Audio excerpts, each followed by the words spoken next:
Every now and then an issue comes before us which challenges us to think about what kind of country we want to be and what kind of society we are. An issue that we struggle with, that may be difficult to talk about, but one that is not going to go away. Today is a moment where we, the members of the 32nd Dáil, come face to face again with such an issue. And in doing so, we also come face to face with our history. A history that continues to unfold and continues to hold up a mirror in which we sometimes do not like what we see. Whether it's the damp cold of the Magdalen laundries creeping into our bones, or the sundered silence of mother and baby homes being broken, or the glimpses of what was an all too acceptable culture exposed by the Kerry babies case. All of these things are connected by the way we as a country have treated women, and particularly the way we have treated pregnant women. I think of another cold January like this one in 1984, when the 15-year-old Anne Lovett gave birth alone to her son beneath a statue of Our Lady. The death of Anne and her baby son in these stark and lonely circumstances is a memory that chills this country still, and one which we must not forget. We now arrive at another moment on a long journey, starting with the insertion of the Eighth Amendment of the Constitution in 1983. Through the court cases that made us think about the pregnant victims of rape and incest, through the bravery of families faced with fatal fetal abnormalities who made us think about the particular cruelties we have added to their tragedies. And after all of this, perhaps arriving at the realisation that each crisis pregnancy is different, and each involves a real woman facing a very difficult and very personal decision. Real women like the 36 from County Carlow who travelled to the UK for an abortion in 2016, or the 38 from Mayo, or the 69 women from Tipperary, the 85 women from my own county of Wicklow, the 241 from Cork, or the 1,175 from Dublin. Women from every county in the Republic of Ireland travelled to the United Kingdom in 2016 to access an abortion. And I think we need to acknowledge them all. 49 from Kerry, 130 from Kildare, 21 from Leitrim, 20 from Roscommon, 69 women from Wexford, 39 from Cavan, 15 from Monaghan, 99 from Limerick, 53 from Clare, 38 from Westmeath, 63 from Donegal, 113 women from Galway, 44 more women from Kilkenny, 42 from Laois, 83 from Louth, 100 from Meath, 28 from Offaly, 29 from Sligo, 16 from Longford, and 56 from Waterford. In 2016, at least 3,265 Irish women travelled to the UK alone, and we also know that Irish women travel to other countries like the Netherlands as well. Over 1,200 of the women who went to the UK were aged between 30 and 39. Over 1,500 were aged between 20 and 29. 255 were aged 40 or over.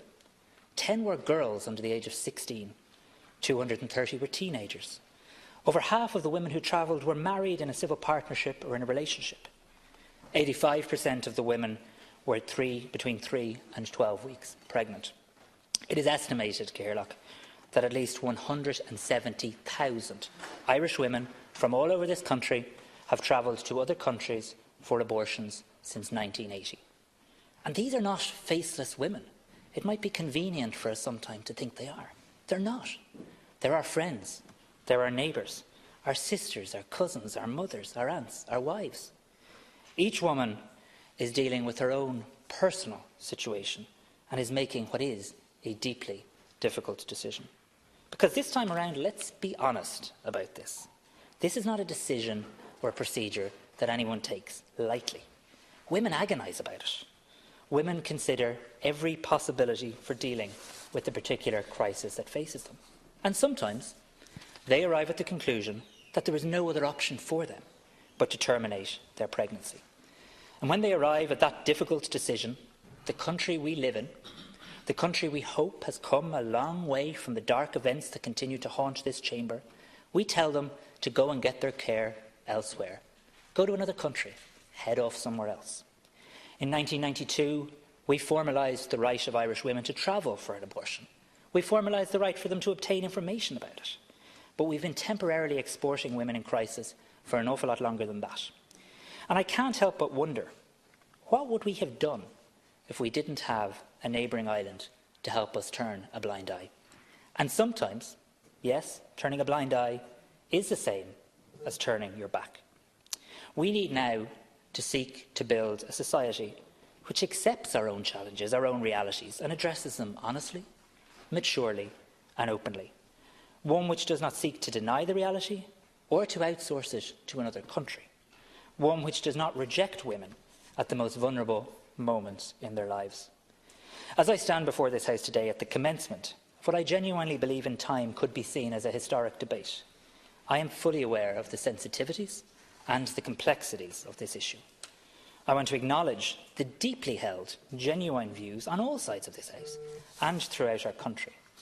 No matter what may divide us, I accept that all of us, are trying to do what is right.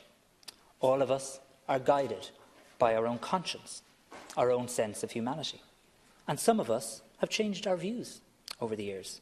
My own views have changed and have been formed by listening to women, listening to doctors, and coming to recognise some hard realities. Some of us bear the scars of past debates, and some of us fear what is to come. But this time, I firmly believe it is possible for us to have a respectful debate on this issue. And please do not call that naive. Don't dismiss the idea that we can maturely recognise that each of us does have deeply personal and genuinely held views, all of which deserve to be heard, to be understood and to be respected. It is an issue that troubles most of us as individuals, let's be honest. For some of us, it challenges us to hold what appear to be conflicting views simultaneously. Which of us doesn't value and love human life? And which of us doesn't want to see that protected? No one has a monopoly on that. Name-calling, pigeonholing, stereotyping, these tactics need to be consigned to history because they've only led to paralysis, fear and division in our country. And this is going to require an effort and attention from all of us, regardless of your view. But it is so important that everyone has a chance to hear clearly, so that when as a nation we come to make the next decision on this issue, we make an informed one as a people. And we do so as a country with a particularly complex past, which in fact dates right the way back to 1861, when abortion was a felony under the Offences Against the Persons Act, a felony with a sentence of penal servitude for life. In more recent decades, it's been an issue dominated by referendums and court cases. 1983, as you all know, saw the first referendum. In 1992, there were another with 3 questions. Legislation followed in 1995. A third referendum on abortion was held in 2002, seeking to overturn the X case but was defeated. And in 2014, the issue came before this House again, when we passed the Protection of Life During Pregnancy Act. I remember vividly that debate, and I remember some of the offensive comments about floodgates opening. And I remember the language that was used that seemed to suggest that women would even fake a threat to their own lives to obtain a termination. Quite unbelievable, really, when we look back only those few short years. None of this has obviously come to pass, and the reports laid before this House each and every year bear that out. Since the passing of that law, there has been a clear legal basis for abortion in Ireland, but it has been clear that this Oireachtas can go no further without constitutional change. Other members have tried to bring forward legislation, thoughtful legislation, to assist families with the diagnosis of fatal fetal abnormality, for example. I've been the minister to respond to these private members' bills, but on each occasion it has been very clear, and the legal advice has been clear, that without the repeal of the 8th Amendment, we as an Oireachtas could not address these issues. So, Cathaoirleach, abortion is a reality for women living in Ireland, but not just the women in the limited circumstances in which it's legal under the Protection of Life During Pregnancy Act, nor for the many women who travel to other countries, which I've already outlined. There are now also new realities on top of that. The Oireachtas Committee heard evidence of abortion pills, now being bought on the internet and used by women in this country without any medical supervision. Research from the British Journal of Obstetrics and Gynaecology shows a 62% increase in the number of women from Ireland contacting one online provider alone over a 5-year period, from 548 women in 2010 to 1,438 in 2015. And that's just one provider. And can we just pause and picture what this is telling us? Because we can get lost in numbers and years. Is it acceptable to any of us that women are once again left in a lonely and scary place, sending off for a pill to be sent through the post, instead of being able to access medical advice and support that they need? This is happening in Ireland today. This is a fact. How can we ignore it? How can we consider it to be all right? It is the sad reality that we have been exporting this issue for many decades. But are we now accepting that on top of exporting, women must import their own solutions? I want to turn now to the substance of the recommendations of the Joint Committee on the Eighth Amendment, and I want to start by commending all the members for their work and thank them for the contributions they made. They have served this Oireachtas well. I wish to thank Senator Catherine Noone in particular for her calm and balanced handling of the issue as chair.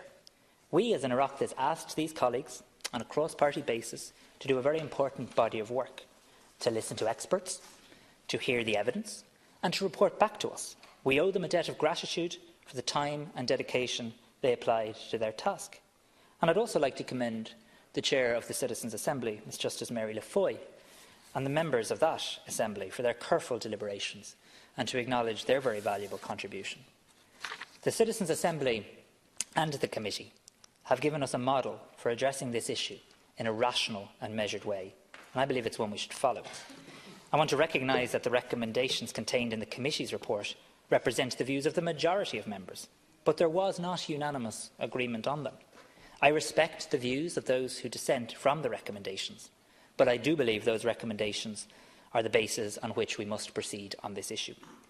The main conclusion of the Committee's work is that change is needed to extend the grounds for lawful termination of pregnancy in this state, and in order to effect that change, the Committee recommended that Article 43(3) should be removed from the Constitution. The Committee then went on to make recommendations on the grounds on which termination of pregnancy should be permitted in Ireland if Article 43(3) is repealed by the Irish people. They recommended extending the law on abortion to cover cases where the health of a woman is concerned, cases of fatal fetal abnormalities, and a broader legal regime that allows abortion where the woman seeks it from her medical practitioner if her pregnancy is under 12 weeks gestation. I'm working with my Chief Medical Officer and officials in my department and the Attorney-General to consider how best to translate these recommendations into legislation, should that be the wish of the Irish people. It is my intention that in the event of a referendum, as much information as possible would be available to people so they can make an informed decision. Whilst it's understandable that the focus so far has been on the Committee's recommendations regarding the Eighth Amendment, I think it's very important to say and put on the record of this House that the Committee didn't only make recommendations on termination of pregnancy, but also on the services and supports that should be available to women. I'm fully committed to ensuring that all women accessing maternity services in our country should receive the same standard of safe, high-quality care. Every woman from every corner of Ireland should expect and be able to access the maternity services she needs. I am confident that through the implementation of our first ever, and in some ways it's incredible it's our first ever, national maternity strategy called Creating a Better Future Together, the quality outcomes envisaged by the Committee will be realised. Officials in my department, under the chairmanship of the Chief Medical Officer, have now established a group to address and formulate an effective and comprehensive response to the issues raised by the Committee in their ancillary recommendations. We have made other progress, which provides the base for delivering the kind of integrated care women and their babies deserve. We've established the National Women and Infants Health Programme. We now have HICWA standards for safer, better maternity services and new HSE national standards for bereavement care to ensure clinical and counselling services are in place to support all women and families in all pregnancy loss situations. The HSE's Positive Options Crisis Pregnancy Counselling Service is also available in 50 centres nationwide. Cahir, as someone born 3 years after the 1983 referendum on the Eighth Amendment, I never imagined I might one day be the Minister for Health responsible for a referendum on its repeal. I come at it from a perspective that I think was sadly absent in 1983, and that is from the perspective of women's healthcare.